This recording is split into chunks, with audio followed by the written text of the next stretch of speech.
all, welcome to my channel. If you're new here, which you all should be because this is my first video ever. No. Oh, brother, this guy stinks! My name is Ariel Patterson. I'm a third-year medical student and fitness guru, fitness influencer, fitness enthusiast. And on this page, you'll find all things related to medical school, getting into medical school, fitness, nutrition, maybe even a lifestyle. I'm a jack of all trades. Make sure to click that subscribe button below so that you can get updated when I post a new video, and that way you don't ever have to guess when I'm posting again. But today I'm going to be talking to the pre-meds about how you can get into medical school, sharing the steps that I took in my own journey and what I learned along the way. From early preparation, like high school, undergrad classes, to MCAT studying, I'm going to just walk you through it all and hopefully give you a little bit of insight that you can use on your own path, and so that you can also get into medical school if that's what you want.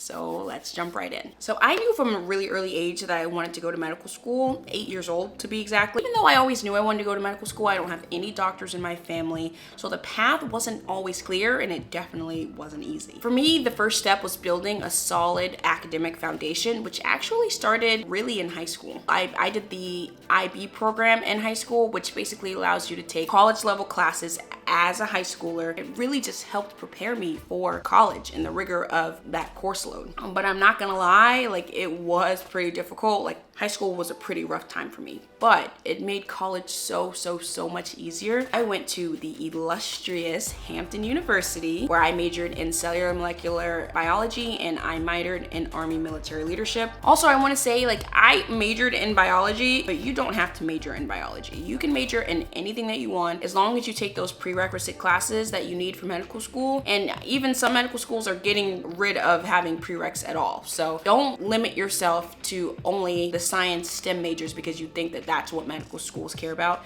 They don't. I was able to devote a lot of my time to doing extracurriculars. I was in ROTC, I played Division I soccer, I was biology club, I was in 3 honor societies, I was an academic tutor. And to be honest, it wasn't one of those things where I was like, oh, this is gonna look so good on my application, let me just do it. No, I was just truly interested in everything that all of these clubs had to offer, and I was like, yeah, why not? So that'll be my first tip for you guys. Pre-meds, get involved. I personally don't agree with the people who say you should only do 1 or 2 clubs and work your way up the ranks, because you don't know what you don't know. Especially coming from where I came from in the suburbs of Northern Virginia, I wasn't really exposed to that much. And so college, going to an HBCU for the first time, I really just want to experience that everything Hampton had to offer. And it doesn't take anything to just be a general member, to just go to these meetings. And then eventually, as the years went on, I kind of narrowed it down to like my core 5 clubs. But starting off, I would highly recommend you just get involved in anything and everything that you can, which goes along with my second tip, which is learning the importance of time management. Even though I felt like I wasn't spending as much time on homework and studying as my peers, I still did have a lot going on, being in ROTC, waking up at 5:45 3 times a week, or playing soccer, waking up for conditioning, being a tutor. So it was really important that I make sure to get the skills of time management down, because on top of that, I also still needed to sleep. In college, I didn't drink coffee, I didn't drink energy drinks. I really don't know what kept me going, just vibes. So I was in bed by 10. If I had to wake up at 5, like 9:30 maybe. And the only way I could do that is if I honed those time management skills. Also, the last thing I'll talk about my time in college is don't be afraid to ask for help. Especially as a freshman, go to your advisors, schedule regular meetings with them, because those are the people that are gonna let you know what you don't know. A lot of the opportunities that I got in undergrad, my research opportunities, my shadowing opportunities, came from me talking to people and asking for help. Next, I'll talk a little about my extracurricular and clinical experience. Medical schools are looking for well-rounded applicants. Getting good grades is not enough. You need clinical experience, you need volunteering, you need leadership roles. You can also choose whatever clubs you want. If you're super interested in chess, then join a chess club and be the president of the chess club. Or if it's political advocacy, then do that. If it's astrology, like, do that, because medical schools are looking for well-rounded, unique applicants as well. So having those things that are truly your interest, that set you apart from other applicants, is something that you'll be able to talk about. Oh, that's niche, that's different. I've never heard anyone who lassos horses for a living or something. I don't know. What did he say? And one thing I recommend for pre-meds, if you can, start shadowing early. I didn't. I wish that I did, because I honestly didn't end up shadowing until my junior year, and maybe like 3 or 4 times max, because my senior year was COVID. So so I didn't have a senior year. And I just thought, okay, like I just need to shadow to check this box. But honestly, that's not really what shadowing is. Medical schools want you to be involved in shadowing because they want to know that I've seen what this life is like and I still want to do it. It's not just about checking a box. I didn't talk too much about how to study for your specific classes because honestly, everyone's going to study a little bit differently. I can go through how I studied maybe in a separate video, but honestly, the important thing is make sure that you're passing your classes. If you're struggling, ask for help and ask for it early. Next, I'll talk about the MCAT.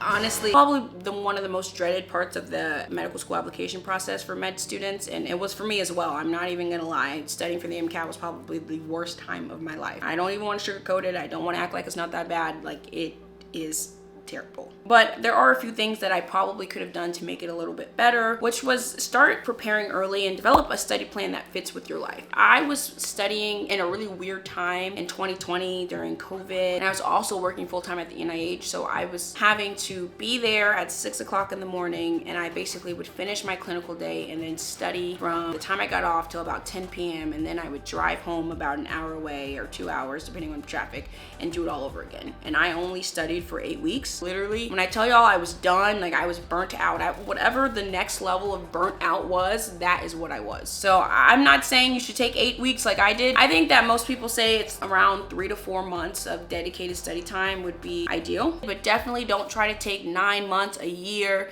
because you're gonna end up getting some of the stuff that you learned in the beginning or reusing these tests. When studying for the MCAT, it's really important that you take practice tests periodically, but don't take the same practice test too many times, because even though you feel like you don't remember the questions, you remember the questions. So you're gonna start artificially inflating your score and you're gonna think that you're better than what you actually are. And I'm sure people are curious, like, what did I get on the MCAT? Which I don't mind sharing anything. I got a 505, which in full disclosure is lower than what I was hoping for. But that's okay, because 505 was still more than enough for the schools that I was trying to go to. Talk about gap years. I took 2 gap years. I'm pro gap years. Even if you feel like you don't need to take a gap year, I still feel like you should take gap years. Like, technically I was one of those people who didn't need to take a gap year, but I decided not to take my MCAT during my junior year, which is the year that people normally take it if they want to go straight through, because I was in ROTC, and while most pre-meds were, you know, studying for the MCAT, I was in Fort Knox, Kentucky, getting thrown in the gas chamber and rucking 18 miles a day. So I was like, I'm not studying for my MCAT this summer. I'm just gonna take this time for the Army, and then I'll take 1 gap year. Then COVID hit. I ended up having to take 2 years off. And when I tell you those 2 gap years are probably the best thing that happened to me, not only did I have more time to study for my MCAT, which yes is important, but like I finally got to enjoy life. Like, I don't know about y'all, but like being a pre-med, being like on that track, like your whole life is just like school, study, extracurricular. For me, it was sports, ROTC, and lifestyle. That word didn't even exist to me, like not even in my vocabulary, until I took those 2 gap years and I was traveling with my friends, going to Vegas twice, going on cabin trips, like sleeping in. I was like, oh, this is what life is like. And it just really helped like rejuvenate me and refresh me and allow me to buckle back down more when I started medical school versus going straight through and just kind of being burnt out. Yes, we all want to be a doctor and that's the prize, but you have to realize it's medical school and then residency, which is even harder than medical school, and then you're just working, like, and then you don't ever have a summer break. You have to schedule time off. So if you're listening to me, which hopefully you are because you decided to watch my video, take the freaking gap year.